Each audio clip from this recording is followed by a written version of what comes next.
single year, Josh. Every single year it rains the week leading into the Oscars. But because it's so late this time, it isn't. And yeah, people just have short-term memory. In general, people have short-term memory about weather here, which is always funny to me. And as I say, again, we go, do you remember that time it rained? You guys remember that time there was water coming from the sky? So yeah, I definitely do. I was there for that. Yes. You have seen, I think, no rain. No, I don't think she's you've seen any rain. rain yet, but you will. Well, then again, actually living here, you may not. Living here, if you're like me, sweetheart, you could have been born into a drought and you will not know what weather is. Do you remember the first time it hailed at Buckley? Yeah. It hailed, and again, being from here, I had a friggin' heart attack. I was in 3rd grade, and my mom was picking me up from school, and I was like, the sky is falling! Everything is run! Pieces of the sky were in fact falling. Yes, it was scary if you're a kid and you've never seen this sort of thing before.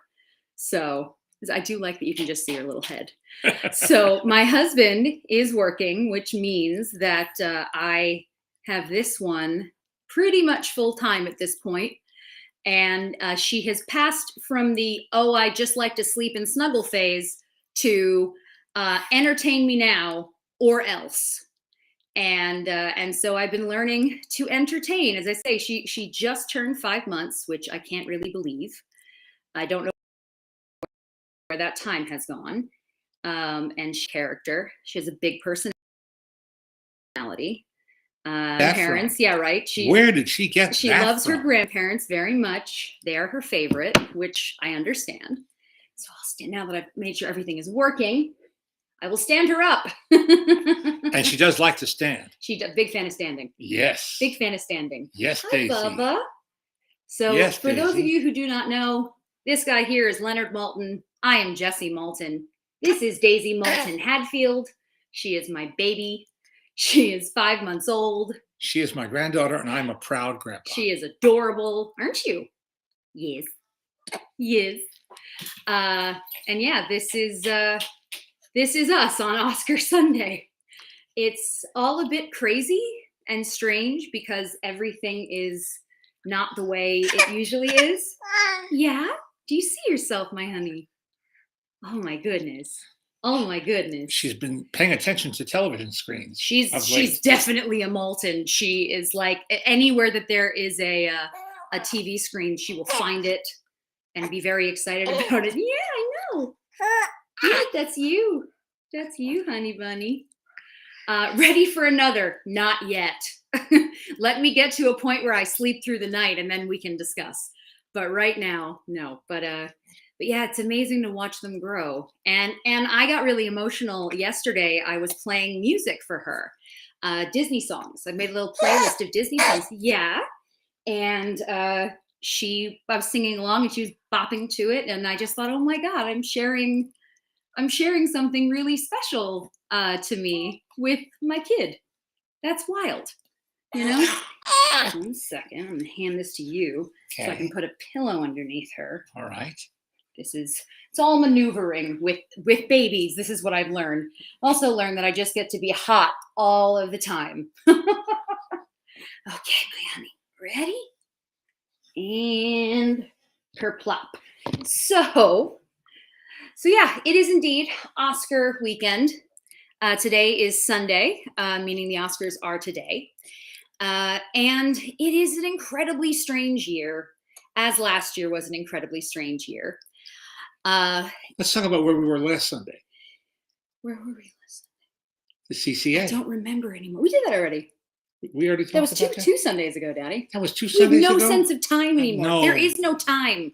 No, we did that already. That's over. Oh, the time-space continuum CJ, is she dislodged. does. CJ, she desperately needs you to come and play with her. Absolutely. Yeah, normally, we're all saying a lot of that. Normally, the week leading into Oscars is one of my favorites because we get to go down to the carpet during that week. We get our credentials and we get to wander around the red carpet while everything's being built. Year. While everything is being built, and it's a blast. It's so much fun to see everything. Oh, look, your Uncle Lee just joined. Hi, Uncle Lee. Do I look exactly like Scott? Yes, I do. This year, everything's different because of COVID, and they're not allowing anyone down during the week unless you are going to be there Sunday reporting on the red carpet. And yeah, and they cut the press room, which is one of the spaces that we are sometimes in, by 60% this year. They accommodated basically the big guys, the big news stations, and a lot of the foreign press, but very few of the rest of us got in this year, which is so strange because, as I say, I've done it my whole life. And yeah, and I was looking forward to taking her there, but you know what? Next year she'll have a better sense of what the hell we're doing. So next year you will come and you will get to see the red carpet for yourself, and you can see all the crazy people walking around Hollywood Boulevard, and it'll be wonderful.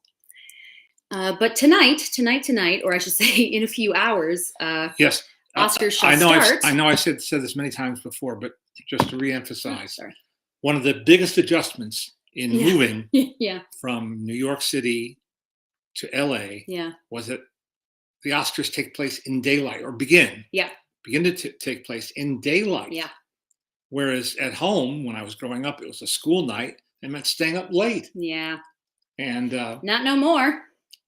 No more. Now people are wrestling into their tuxedos and gowns. Yeah. Midday. And it's a kind of crazy experience, the Oscars in general. And again, this year, with it being so different, I got her. It's the pillow that keeps moving. Oh. She's fine. It's the pillow. It'll be interesting to see how it all plays out. Obviously, we talked about the other day the fact that they're not including 8 of the categories in the main broadcast. Folks have asked what our feelings are. Our feelings are it's unacceptable and disrespectful and a horrible, horrible decision. We will see how it actually plays and kind of go from there. But I'm reserving judgment until I see how they handle it. But even if they handle it really well, there's no version of this that's okay. They've removed it from the running order of the live event. Yeah, it's not so okay. It's dislodged. Yeah. I feel like first of all, the way they went about it obviously was not wise. But beyond that, I just think it's completely disrespectful, because think about how many people in the world will ever be nominated for an Oscar. And then think about this is their big moment and they don't get to do it the way everyone else does. Oh, well, look at that. It is Daisy's Nana. My mother-in-law has just come on. Hello, Sharon. It is British Mother's Day, for those of you who do not know. And so I am celebrating all of the amazing British mamas in my life, and talked to a lot of friends today. And Sharon is this one's smile. Nana. Sharon is this one's Nana. I don't know about you, Sharon, but honest to goodness, every time I stare at her, she just looks more and more like my husband. She looks more and more like Scott. So, but you would know better than I would on that one. Yes, you're showing off your smile. That's right. Mama, could you come and get this lovely baby? Because I think she's hungry. Thank you. I will tell you, I 100% without question could not be doing any of this without my parents.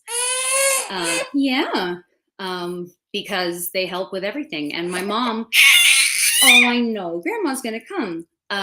My mom is the reason that I'm able to do work with my dad. Oh, I know. But it's okay. She's coming. Are you also upset with the Academy for their choices? I get it. Why would they do such a thing? I don't know. So some of you folks are talking about, which films you're hoping will win, which actors. Hey, honey bunny, Grandma will be here 1 second. And some folks I know are really, really looking forward to King Richard. Madam. As I say, 5 months old and ready to rule the whole house. Would you like this? Yes, you would. Now, and it hasn't been talked about as much this year, I think, as in recent years.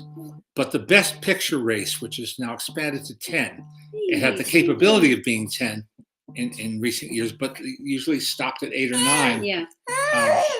That is the only category where it is a weighted vote, which is to say they count.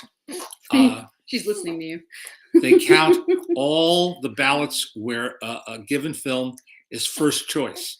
First. Yeah.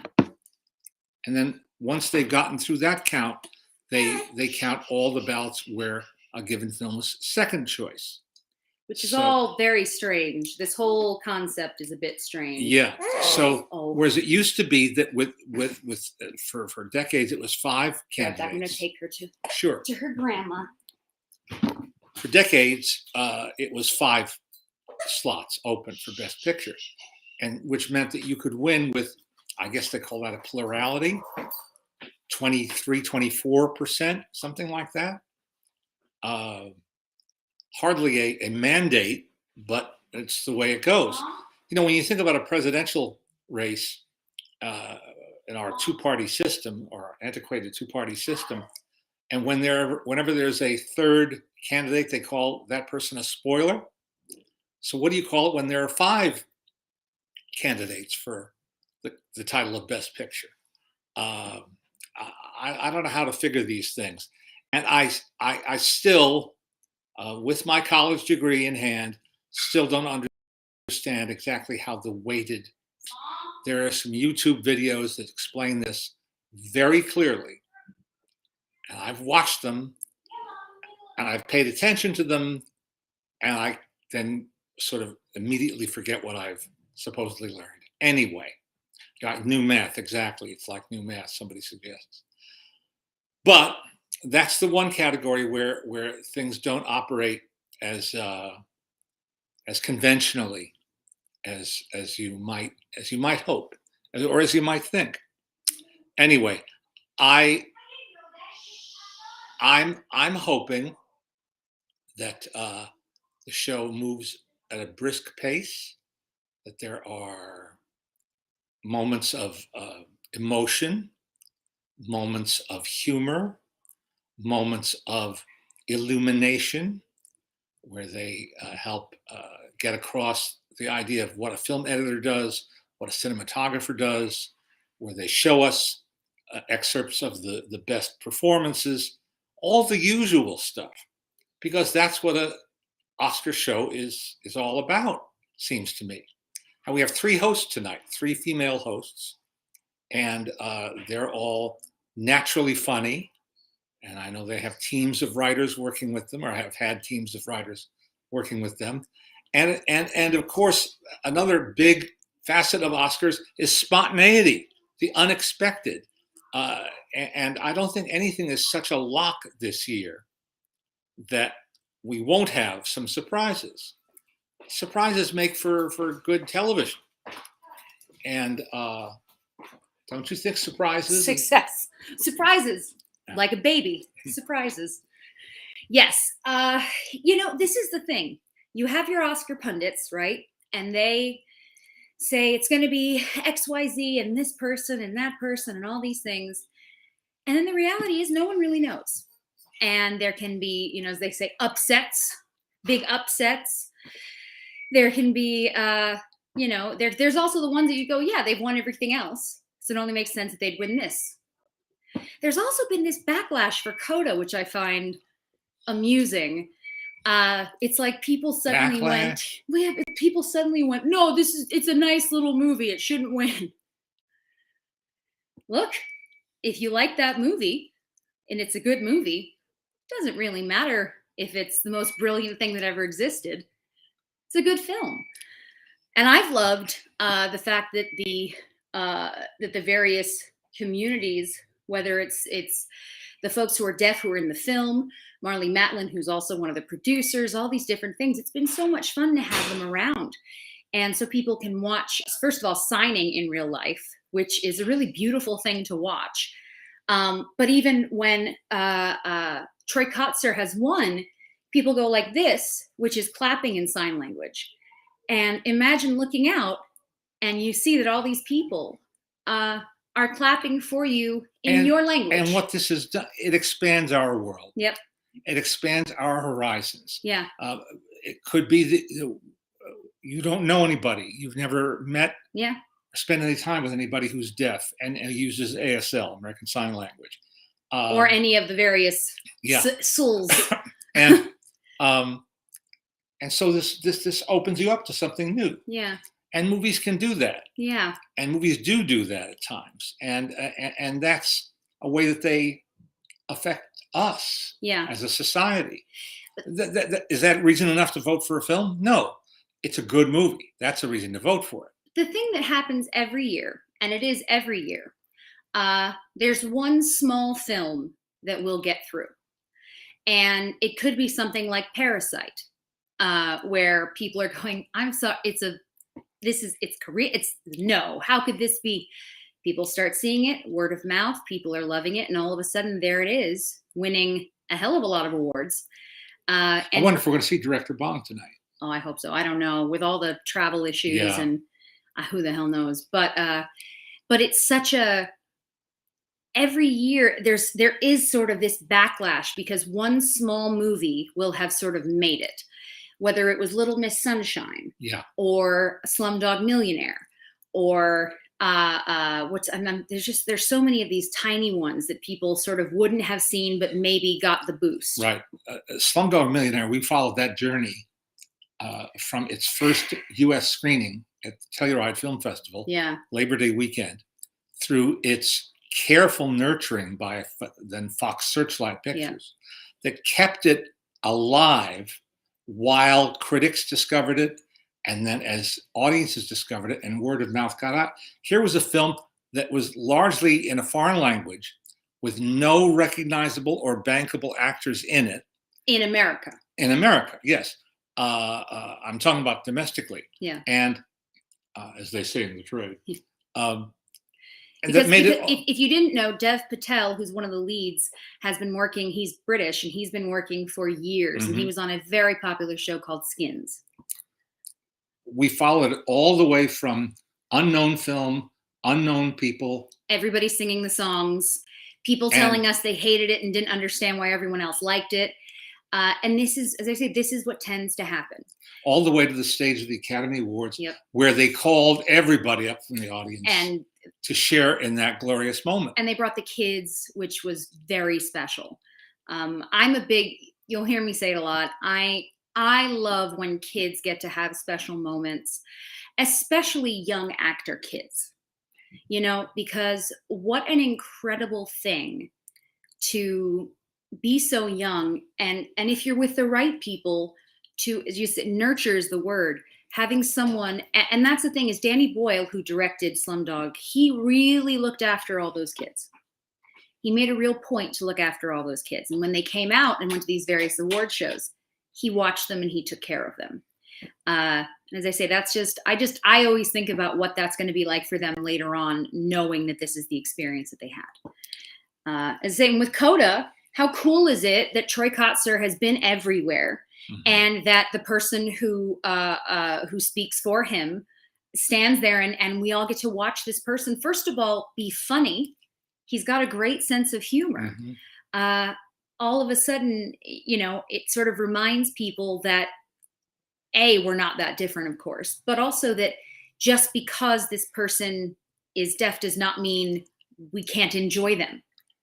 Or they can't participate in the making of a really good movie. In the same way that almost every year we see at least one person with a translator. Yeah. And that too is always interesting. And inevitably, by the way, the person apologizes for their English, and their English is better than almost everyone else's. Yeah. I'm so sorry about my English. Your English is perfect. Yeah. Don't worry. I don't know that I could go to any foreign country, including France, whose language I studied for years, and give a coherent speech, completely in that language, let alone a difficult, language from the Far East or Scandinavia. Well, that's the folks from Squid Game have won various TV awards, and most of them don't speak fluent English. And at the Critics' Choice Awards, the Best Actor was from that film, and he came up, and his interpreter did come up with him, but he just sort of spoke on his own. Yeah, Squid Game. You called it a film. Oh, sorry, it's the show. You called it a film. I'm sorry, it's the show that's on Netflix. But it was very cool to see him get up there, and he didn't use the translator. He just sort of spoke, and it was broken English, but everyone understood. Sure. That's the thing. It's not like, he said some things. He said something like, I am great, but he meant I am grateful. But as I say, everybody knew that. Everybody knew that. Yeah, it was just, just very, very special. Yeah, Ryan's saying, I don't really know any languages other than English. No, it's, as I say, I think it's incredibly brave to go somewhere. And imagine also getting up on stage in front of all of those people. Let alone on television. Yeah. Worldwide. Yeah. And you're having to speak in a language that is not yours. No, they're incredible. And it is a lot of fun. As I say, that part of why that's been so hard. So Gray is already on the carpet, our friend Gray Drake, who is reporting today for German television. Is Gray German? No. Nope. Does Gray speak German? Nope. They realized that they needed someone who the publicists and some of the celebrities would recognize. Right. Gray has bright pink hair. She's very tall, and she's beautiful, and she wears pretty fantastic outfits. And they said, we need you. And so they asked her if she would be on the carpet for them. And so many Germans speak English. Oh, please, please. No, again, we are Americans who speaking English. We're so lucky because we're spoiled. Yeah. All these other learn our language, and most of us don't ever learn anything else. Yeah. I took Latin for 6 years. That's I use that. I mean, I do actually use it all the time, but I can't really speak it, can I? Anyway, so she's been posting photos, and it made me emotional because I was sad that we weren't seeing everything this year, and we didn't do what I'm so used to us doing, and being a part of it. At the same time, it's there and it's happening, and a bunch of my friends are there and working and posting away. And we are here watching it the way I have always watched it on television. I had one shot, maybe two. Hi, boyfriend. At attending. Boyfriend has just come in with all those little. Hello, nice to see and hear from you, sir. All the way from New Jersey. I know, right? Boy. All the way from New Jersey. I had one or more times when I might have, if I pressed the issue, gotten tickets. This is long time ago. It has grown exponentially now. It's huge. But I really didn't want to go. Yeah. And I mean, maybe that was foolish of me not to have taken that shot. I don't think so. But talk to anybody who's attended. I don't think so. It's a long, it's very, very sit. Long evening. It's a long sit. I will always say that my favorite place is backstage. I love being backstage, mostly because you can heckle without getting in trouble. That's a big one. But also just because you get to sort of enjoy it and see everything going on, see all the workings, the inner workings. That to me is what's interesting. Sitting in an audience, and especially for a show that's 3 hours or more, and we're not talking you're sitting at a dinner table where you could at least be drinking some water. You're sitting there, and for the big celebrities, they're front and center. They can't move, They can't. When are they going to reapply lipstick? Like it's too much. One year at I guess at the either Oscar nominees luncheon or the Publicist Guild lunch, I was introduced to Don Mischer, who was the longtime director of the Academy Awards broadcast, and he was very friendly. And he said, "Come visit us in the truck sometime." Now that's a place. But as I say, behind the scenes, I'd love to be backstage in the control room. Yeah, which they colloquially call the truck, or sometimes they call the truck. And I wasn't thinking fast enough to say, how do I follow up on that? Right. Who do I talk to? Yeah. Because from that moment forward, everyone stonewalled me. Of course. Said, no, he couldn't have told you that. No, oh, man. Well, they don't let anybody in there. I would love to be in the editing bay. I would love to sit there and hear them calling things out. If you've never live television to begin with, wouldn't be an editing bay, it'd be a control room. No, but I'm saying it's all this. Yeah. the editing, it's all the same. Well, I know I'm finicky about all the stuff. I'm finicky about these things. So, besides, if I didn't say it, some wise ass would come up there. There you go. The thing is, live television is a very particular beast, and remember that they're doing everything in real time or almost real time. They now do everything with a bit of a delay in case someone curses, flashes, etc. But not much of a delay. 6 or 7 seconds. Yeah, it is not much. It's enough for someone to hit a button and panic. But I'm always, imagine being in that room and you've got a camera on Meryl Streep, you've got a camera on one of the nominees, you've got, you're watching to see what's going on with the people on stage, where are we at, what's going on. It's in many ways. You've got a wide shot. In many ways, it's live theater. Yeah. You have a stage manager and someone's calling everything. These lights, those lights, this effect, that effect, play this package, play this now. Okay, now we're bringing so-and-so on stage to sing this song. It's a giant machine. And when they go to commercial, they have an announcer. Yep. Cue the announcer. Yep. Cue the tease. Every cue the single bumper. Thing. All of Every these things. single thing. Jessie grew up at Entertainment Tonight, and they let her sit in the control room. Yes. Now, we were not a live show. No. We did it. It's a good thing. Yeah. We did it, as they say, live to tape, yes. which is to say we attempted to do it live for as long as it would go without a mistake. And sometimes it would go swift. The mistakes were minor. We just had to pick up a cue. And sometimes it was more than that. Mm-hmm. But also she overheard all the smart alecky remarks. Everything. And all the all the snarky reactions to things. I love it. I love all of it. That's what I mean. I love to be backstage. I love it. I love hearing gossip. Just because it's so funny. It's such a funny thing to listen to people. And this is also where I'm very much an only child and had to learn to entertain myself. My God, though, those years in the booth were very, very funny. Also learning to walk around on the set without making any noise. That was another big one. And as a kid, that was a total game. Like, how far can I get without making any sounds? It's the little things. A few people are bringing up different categories and different folks that they are hoping will come home with an Oscar, and also asking you about, so what do you think about allowing Zelensky a moment during the telecast? Well, I mean, what's going on now is pretty horrific. And I do also feel bad for the average Russian person who is dealing with this, and they had nothing to do with it. Right. And they're suffering from all the things that are pulling out, from all the things that are disappearing. I saw an interview with some college students who said that McDonald's was all they could ever afford to eat, and now it's gone. Yeah.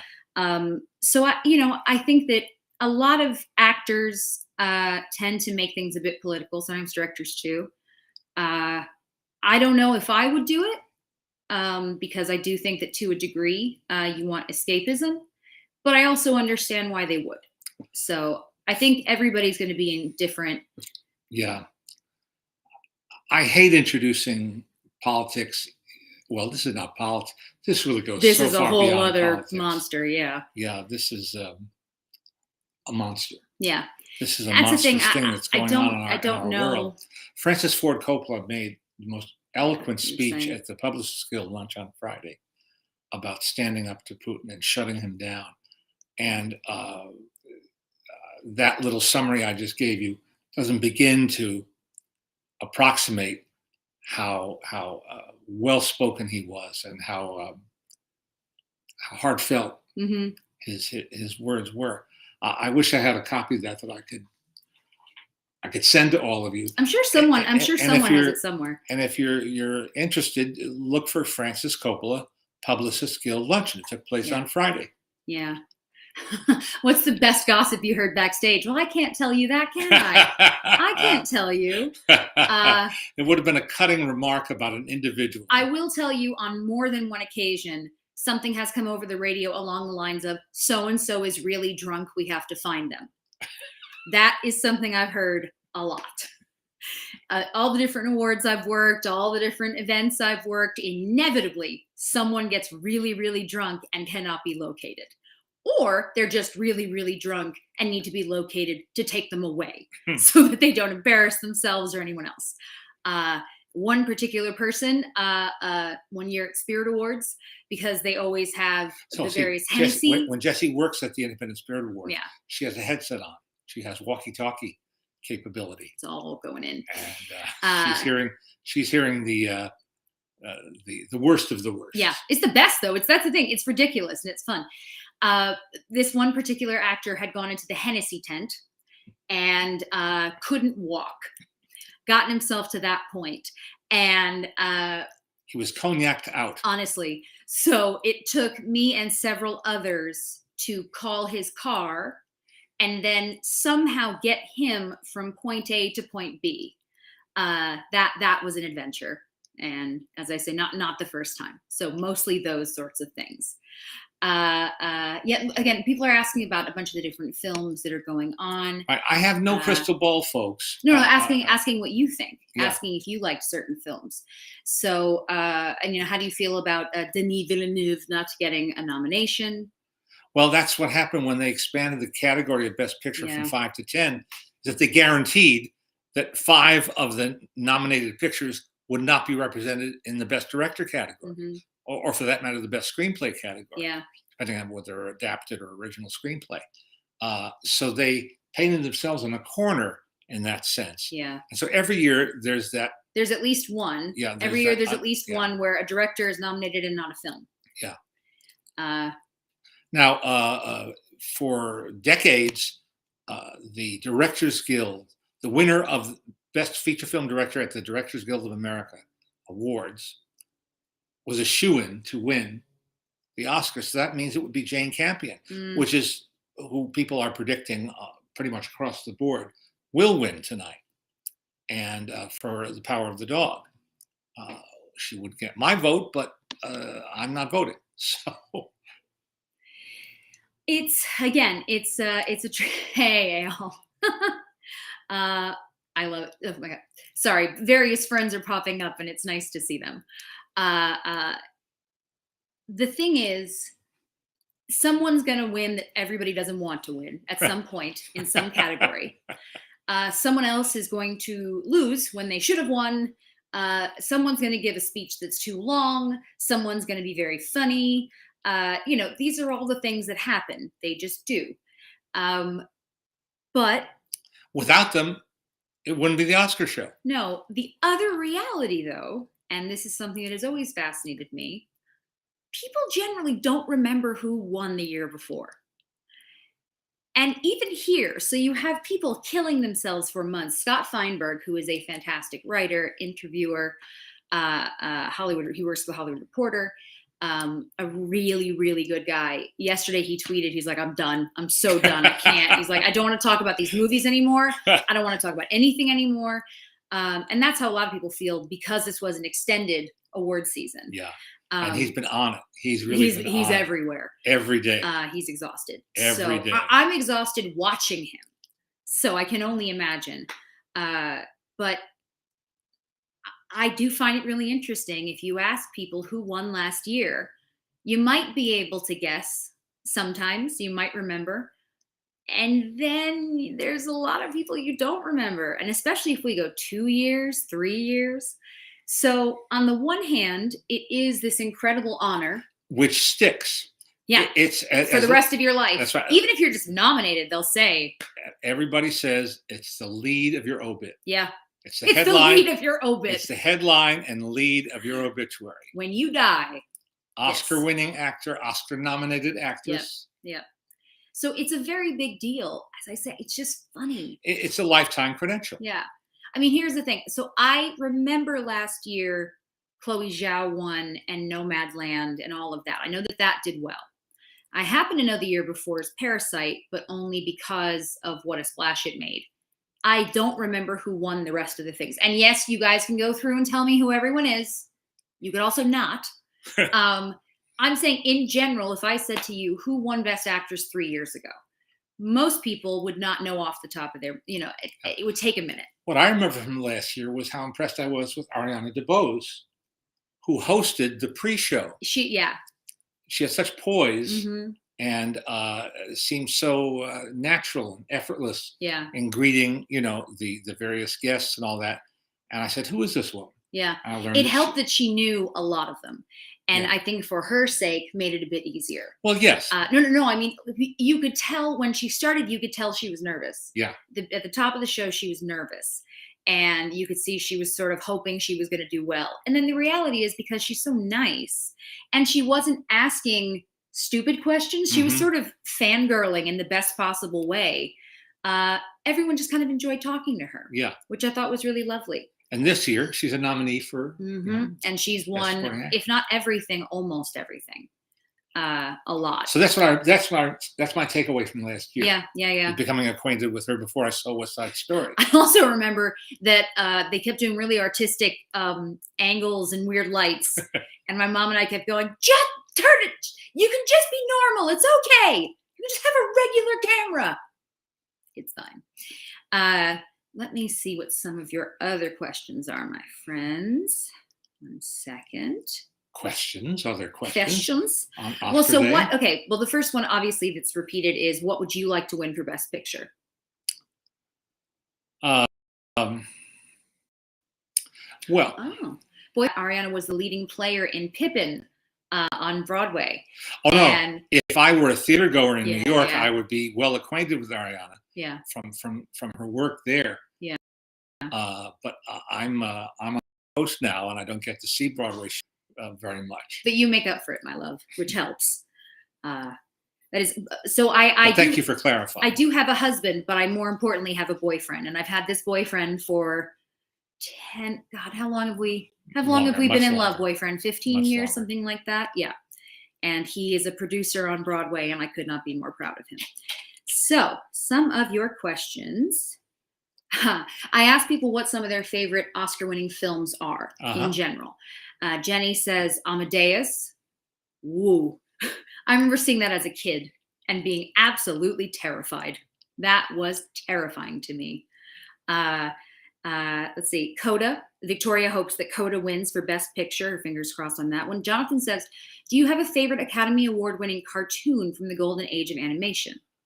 Oh, well, if there's a lot of baggage that goes along with Oscar nominations and wins today, there's just as much, if not more so, with the Oscar-winning cartoon category from years ago. My pal, Jerry Beck, who holds forth at cartoonresearch.com, has been doing a lot of interesting research into the yearly shenanigans involved in what cartoon got submitted. How did Warner Brothers decide which cartoon to submit? Yeah. How did MGM decide which cartoon to submit? How did MGM break Walt Disney's stranglehold on that category after like 7 or 8 years? So no, I don't have a favorite Oscar-winning cartoon, though there are so many that I love. Gerald McBoing is a great example. It's just a good name, isn't it? Yeah. Just a solid name for anything. Yeah. I know one I was disappointed for winning Best Score in 2010, How to Train Your Dragon to The Social Network. The Social Network score was pretty fantastic, though, and that was partially a big deal because of Atticus Ross and Trent Reznor from Nine Inch Nails, and that was one of the first times that they. I just got to say Trent Reznor. You did. No, you're very hip. You are a very hip man. I'll tell you a story quickly because I will never forget it. I can't say it all the way because there is a very big curse word in it, and I'm not going to do that to you. But the year of Social Network, the LA Film Critics gave Best Score to them, and they were both there, which was very funny to me. The idea of seeing all of basically my nerdy family of film critics, and there's Trent Reznor and Atticus Ross. And I will say that throughout that whole season, they didn't try to dress like rock stars. They very clearly wanted to be taken seriously, and they didn't want to seem disrespectful either. They didn't want to come in and sort of seem like a joke. Well, the person who presented on the award got up and gave this long speech basically about how he loved their album and he listened to it in college. And one of their most famous songs, which is called Closer, one of the lines is, "I want to F you like an animal," except you don't say F. And this guy said, all I can say is, I really love you guys, and I want to F you like an animal. And let me tell you, the whole room, who does not know who Nine Inch Nails is, were like, who says that? I was sitting across from Lena Dunham. That was the year of Tiny Furniture. Right. And she and I were definitely the only ones who knew what he meant, and lost it. Because the whole room were people going, why would you say that? It's a memory I will never, ever forget. Yeah, you've been saying your favorite film, I think, is Nightmare Alley. Yeah, it is my favorite film. And I stand by, my favorite film that I saw last year was Marcel the Shell with Shoes On. Right. And Nightmare Alley did not get a lot of Oscar love. No. Yeah, Ken says, I sincerely hope Nightmare Alley wins something tonight. Us too. Yeah. Lars says, since I am from Norway, I'm cheering for the worst person in the world. Mm-hmm. Watched it yesterday. Absolutely a movie worth watching. Otherwise, I believe Don't Look Up will win this year. I don't know. That's the thing. I really don't know. Traditionally, the Academy does not embrace comedy too readily. But there's no more traditional. Yeah, they could. I mean, I like that. Okay, did you guys like that movie? Because it had such mixed reviews. I liked it. I didn't love it, but I liked it. Some of the reviews on Rotten Tomatoes were just violent. Like, people hated it. They really hated it. I don't think that it was necessary to hate it, but, each to his own. Bill says his favorite Oscar winner is The Apartment, especially when you know around of how this film came to be. Absolutely.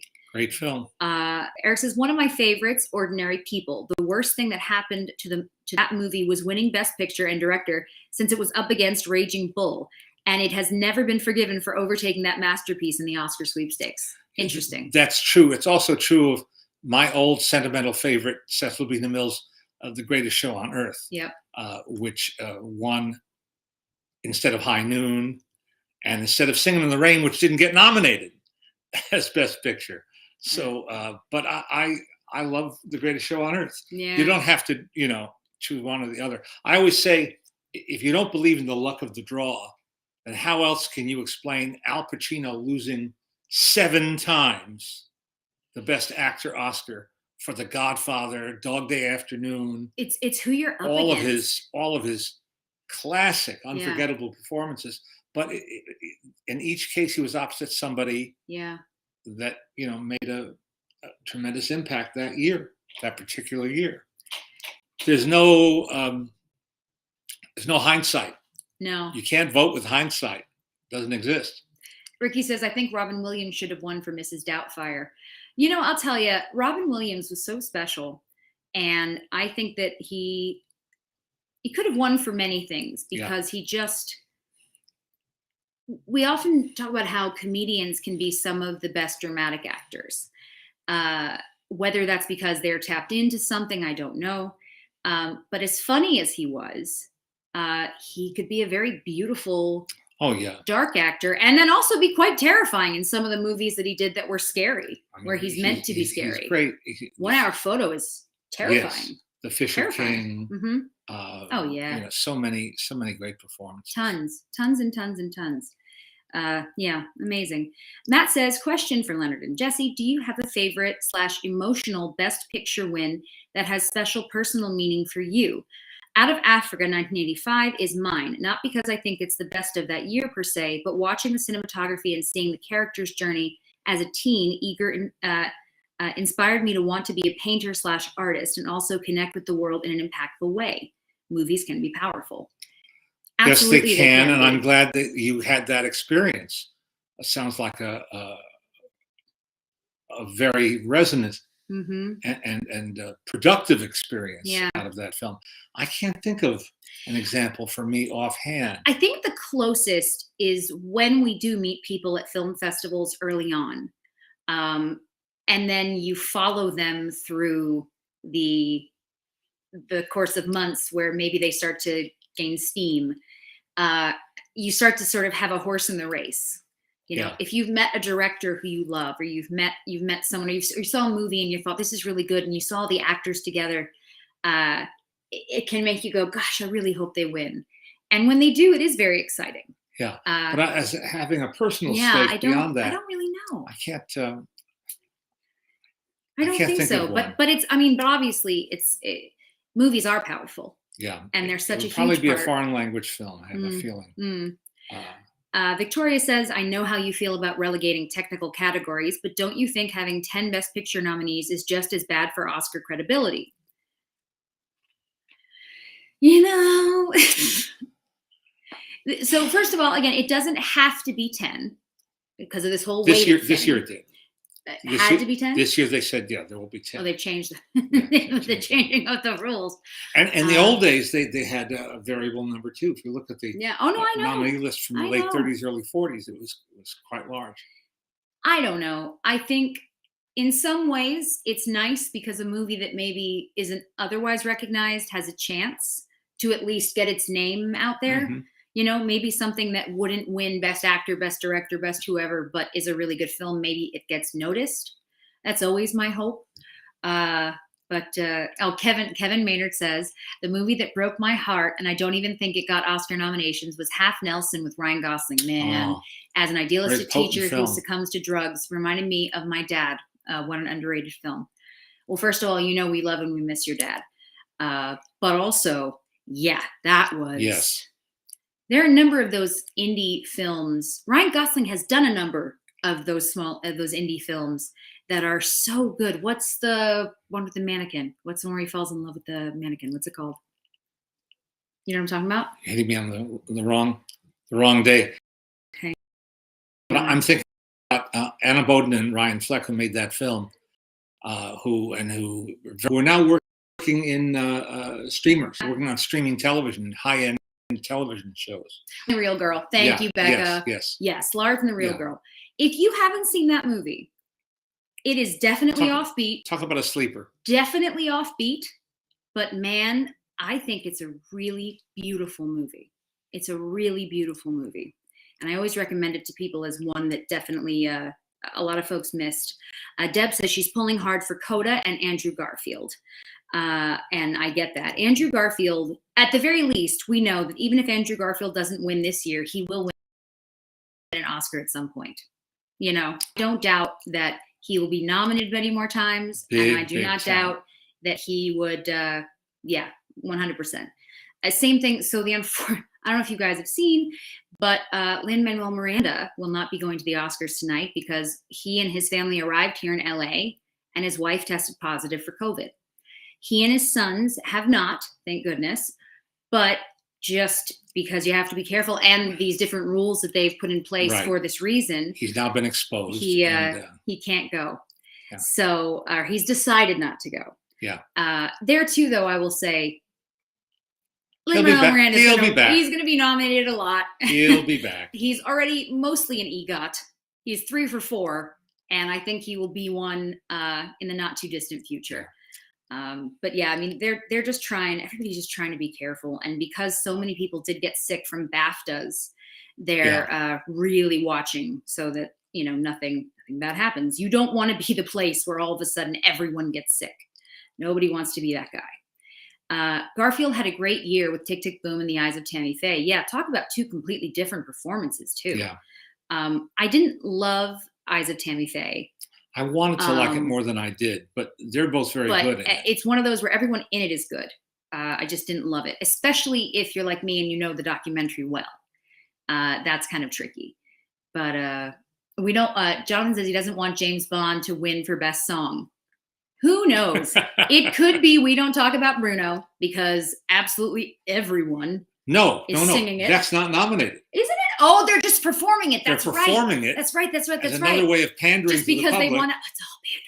It's all pandering. Have you seen some of the hosts that they've got? For crying out loud. I'm gonna calm down. I'm sorry. Okay. Really though? Sorry. Victoria says that Oscar Isaac needs to win. He was born to win. Absolutely, Oscar Isaac will again. Oscar Isaac not all even the way. Question. He will win at some point. And if you didn't see the card counter this year, and not a lot of people did. That's a film worth catching up with. Yeah. I'm sure it's available now on demand. Paul Schrader's film, The Card Counter, with Oscar Isaac, and yet another really good performance, and Tiffany Haddish in a very good performance too. Yeah, exactly. Yeah, Tony Hawk's one of the. Look, I love. I can't because I can't. Okay. Hang on. No. Who in history has been the most overlooked director for an Oscar? That's an interesting one, Ken. I don't know. Gosh. There are probably a number of directors who haven't won as much as you would think they had. Like, I don't think Spielberg and Lucas really. Well, like Mr. Hitchcock. Yeah, well, never that's won a big one. a Best Director Oscar. That's a big one. His films won. Yeah. But he did not. They finally gave him an honorary award, of course. Isn't that crazy? But that is crazy. I'm going to combine a collectible with Oscar. Okay. Okay? Okay. All right. Here is, last week I showed you some of the tankards, miniature and full-size, sculpted by one-time actor James Warren, who was being positioned as a B Western star at RKO in the 40s. And his thunder was stolen by a young guy just coming up the ranks named Robert Mitchum. Poor Robert Mitchum. And poor Robert and Mitchum. Yet at this time, here's the full-sized one. Yeah, Kubrick never won either. Yeah. That's a pretty funny Robert Mitchum, very early. And it was at this early stage of his career that he got his only Oscar nomination, which I'm sure very few people remember. He was nominated for Best Supporting Actor for the film that really put him on the map in Hollywood and got people in the industry to take notice of him. The Story of G.I. Joe. Mm-hmm. Excellent as the famous war correspondent, Ernie Pyle. Now, here's a guy who was in movies forever, Charles Coburn. And this is a dead-on likeness of him. And he was a theater veteran who came to movies and stayed and worked, I think, into his 80s. And he was nominated 3 times. Sorry, I don't mean to overpower you. He was nominated 3 times. The first for a charming romantic comedy with a social conscience called The Devil and Miss Jones with Jean Arthur. And then he won it the following year for George Stevens' wonderful comedy, The More the Merrier, with Jean Arthur and Joel McCrea. He was nominated again for a 1946 film called The Green Years, where he played a very, very different kind of character, kind of blustery Scotsman, and was wonderful in that too. Mm. And so that's Charles Coburn as envisioned by James Warren. These were for sale. These things were sold in department stores. You too could have this on your table. Imagine. This is poor Mitchum. Why did they do him like this? Why did they do him like this? Man, oh man. We're going to the Oscars. Well, considering that the red carpet opened a while ago and the show was supposed to start in about an hour, it'd be pretty amazing if we were. We're going like this. Yep. Going like this. Going cash. Nobody cares what we look like. Just going to go in my PJs. There is no entrance exam or dress code. No. You do what you want.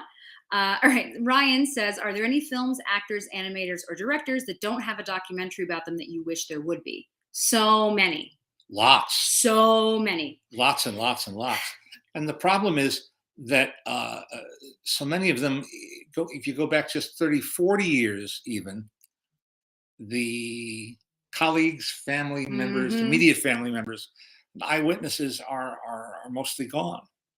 So it's hard to evoke, really good word pictures of these people without having the right people to speak for them. Mm-hmm.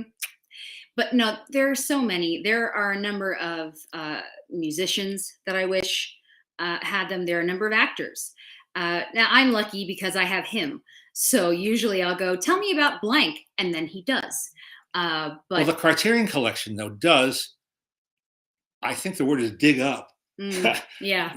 They have a vast network of contacts and resources, and they dig up older documentaries done for European television that never saw the light of day here in the U.S. And they've done this over and over again. Most recently, one on Howard Hawks. And people from Germany, people from the UK, people from Japan came over here when the guys were still alive and documented them as U.S. filmmakers and television networks never did. Leo's saying Ward Kimball doc would be fascinating. Absolutely. Wouldn't it just? Ricky saw the documentary Howard. Howard is on Disney Plus. It's about Howard Ashman. We did a whole podcast episode dedicated to it. We interviewed Don Hahn, who produced the film. Ron and John. Do we speak to both Ron and John? No. No, we spoke to one of them. I think we spoke to Ron. This is the problem when you have rhyming names. We spoke to Howard's late partner. Yes, the late Howard's partner. Yeah. As in partner in life, as well as one of his musical partners, Alan Menken. Yep. So that was an episode that was very, very special, and we wanted to do it because we really wanted people to learn about this documentary and it's available. You can find it in our backlog. Online. Yeah, everything's there. It's free. You can find it. Can I do a quick commercial here? Oh boy. No, I keep talking to people who pay the very nice compliment of saying, "I enjoy watching you and your daughter on Sundays on your podcast." I said, "Well, actually, what we do on Sundays is technically called a live stream, but our podcast, which is another animal that they don't know about, drops a new episode every Friday." And that podcast is a 1 hour long interview with somebody in the movie world. And we've had great success getting interesting, wonderful guests who run the gamut from Mel Brooks to Jordan Peele to Amy Adams to Angela Lansbury and back again. I could drop a lot of names. And directors and all kinds. All sorts of folks. Kinds. Richard Donner was a really fun episode. Oh, that was a really good time. Anyhow, so check us out, as they say. Check us out. Yeah. No, we love doing our show. It's called Maltin on Movies. Yep. And get it wherever you get your podcasts. Yep. And if you're on any of these socials, you can find it because it lives in all places that podcasts live. Maltin on Movies. Just gonna get through a couple more here. Yep. Jason says, "Happy Sunday, Maltins. Happy Sunday to you." Happy Sunday. One of my favorite Oscar-winning films is Fred Zinnemann's A Man for All Seasons. My question is, are there any film categories you think should be honored/incorporated into the Oscar ceremony, best ensemble, etc.? No, I don't want to add anything to the Oscar vote load. They'll just get rid of it. I mean, the two categories that come up most often in conversation are stunts, stunt people being honored, and casting directors. Yeah. And they both have, a good case to make. It's really tricky. It's really, really tricky. Ricky says we should interview Dick Van Dyke, Carol Burnett, and Julie Andrews. We would love to. They don't do interviews anymore. In many cases, they are just not able at this point to do them. So that's why we try to get whoever we still can. I joke that we probably have the oldest range of any podcast because we've had multiple octogenarians, nonagenarians, nonagenarians. We've had people in their 80s, 90s, and hundreds. Yep. That is what we've had. So I don't know many people who can say that, and I'm proud of it. One thing, juvenile Oscars should be received. Yeah, I wouldn't hate that. I wouldn't mind if they brought back juvenile Oscars. Well, we've had one of those winners, Haley Mills. Yeah. Oh, Haley, I love her. I love her so much. All right. Catherine says Ang Lee's Sense and Sensibility, with its Oscar-winning screenplay by Emma Thompson, was and is a deserving winner and modern classic. I agree. I will watch anything Emma Thompson does. Anything. If she would like to wash dishes, I will watch her wash dishes. I don't care. Steven says, have you interviewed Ron Howard? No, we'd love to. No. I did ask him, and he said yes. The problem with someone like him is he's real busy. He and his brother just recently published a book together. Yeah. Called The Boys. Yep. So believe me, there are a lot of people. And then with COVID, there were a number of people that we were supposed to interview, and then COVID happened and we didn't. But I'm determined to make them happen as things start. We keep trying. I know. Do you think the magic of the Oscar shows has gone forever? It doesn't feel the same anymore. Well, I don't want to be negative. No. I don't want to be negative. I don't want to say, it's like the old days. Well, yeah, we're never going to recreate the old days. No. when Oscar show was the only time of the year, only night of the year when you'd see big movie stars on television. Yeah. Unscripted. That's where you'd see Audrey Hepburn. That's where you'd see Fred Astaire. That's where you'd see, Burt Lancaster, Kirk Douglas, big movie stars who did not appear on television. Unlike today, when big movie stars also do, social media, and they're on everything. Right. And they do shows for Netflix and for Amazon Prime and Hulu.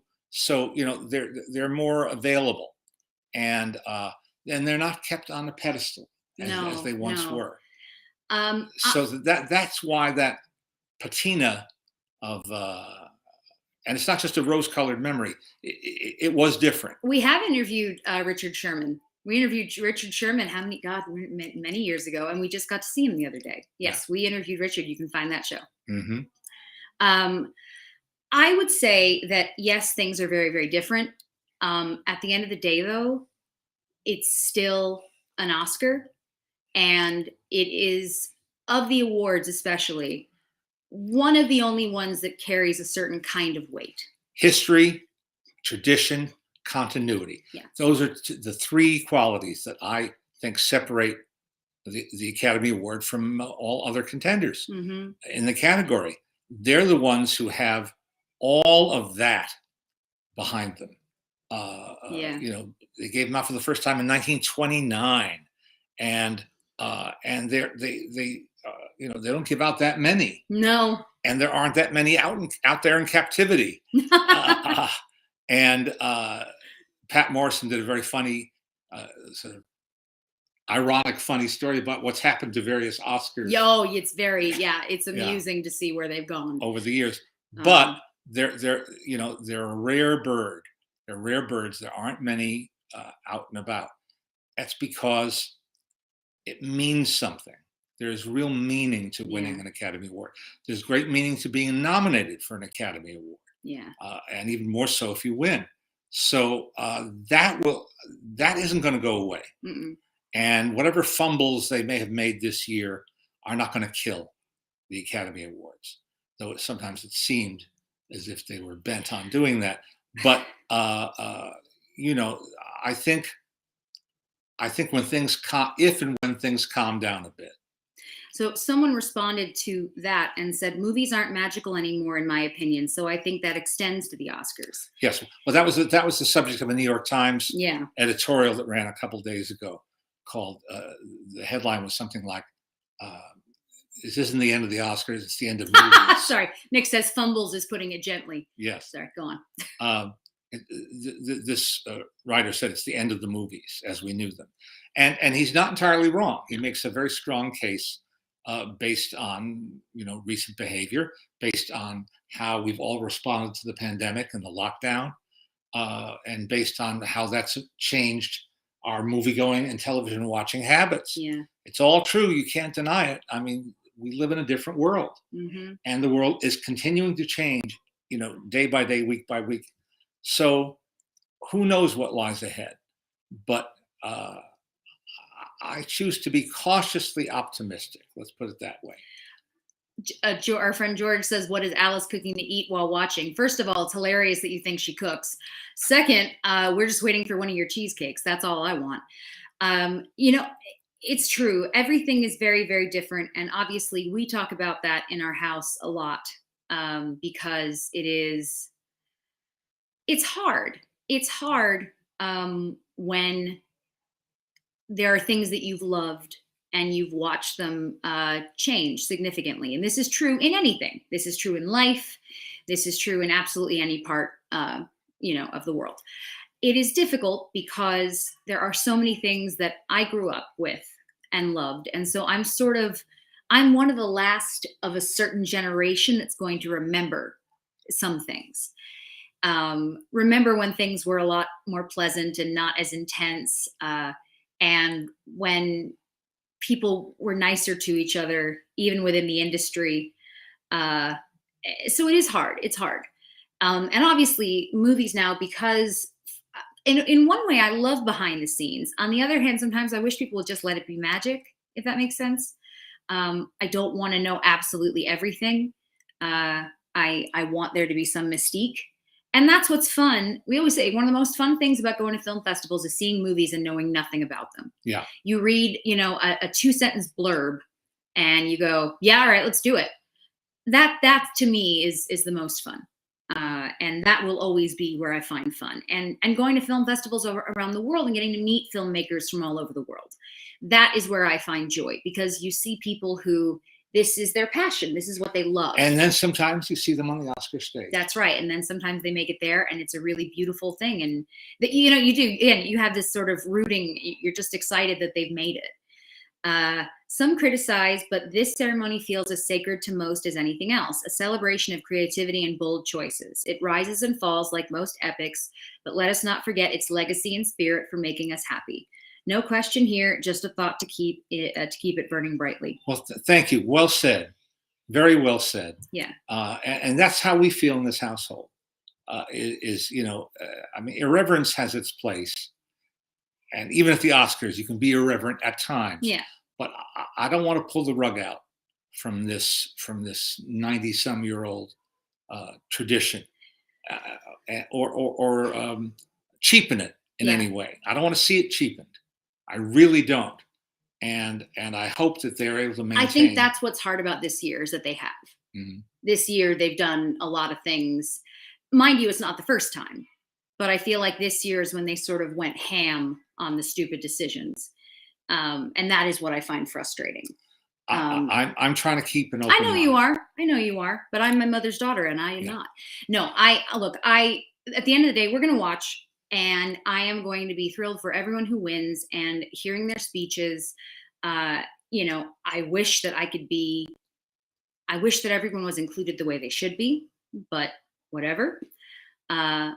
I still will look forward to hearing these people get up on stage and have their moment, because that is something that is precious, and very few people get to do that. How many people have won Oscars really in all these years? So it's an exclusive club. Yes. And exclusive. It's one that means a lot. So as frustrated as I am with things, I also look forward to the joyous moments that the winners feel. So that's kind of where I'm at with it. But again, I understand. I understand all of the feelings, and I understand being pissed off at the Academy because they've made stupid choices. But you have to remember too that that's humans. That's not the Academy. That's people who run it. And when those people move on, Dawn Hudson will be leaving soon, and we'll see who comes next, and we'll see what they want to do. And hopefully they will want to keep certain things alive that maybe she didn't. So we'll find out. It's kind of all up in the air. The last thing I will say is your annual film guides were a must for me. I have watched the Oscars every year since I was 12 in 1982. It means nothing in the grand scheme, but I cannot watch this year out of solidarity with the sideline categories. A number of people have said that, and I do not disagree, because again, I feel like it's not a very nice thing to do, is an understatement. But it's just a tough time, isn't it, guys? And I'm going to watch, and I'm going to hope. Yeah. I'm going to hope that somehow, it'll come together. Yes, that they'll clutch victory from the jaws of near defeat. But again, as I say, look, when people start winning, it's going to be exciting. Yeah.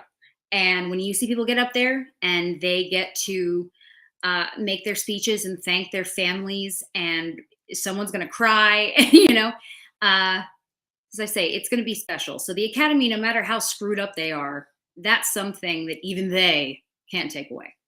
I shouldn't say that, because they'll find a way to take it away. No, just kidding. Man, I hope the show is good. As I say, the celebratory part is what I care about,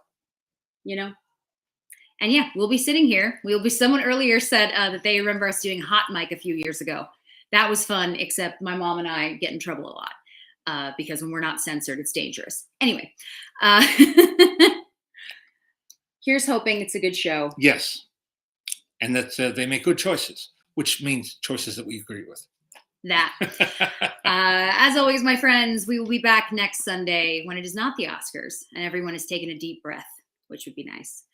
I'm that. Now. Yeah, that. Be safe. Take good care of yourselves, please. Thank you. Stephen says, I think Leonard Maltin deserves a Lifetime Achievement Award for film criticism. How can we lobby the Academy for such recognition? Bless you.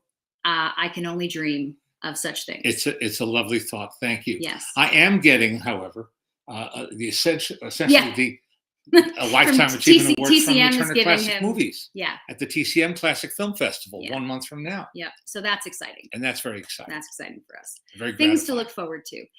George, I will hug Alice for you, but seriously, if we don't see you soon, I might get violent. Everybody take care. We'll speak to you soon. Be kind.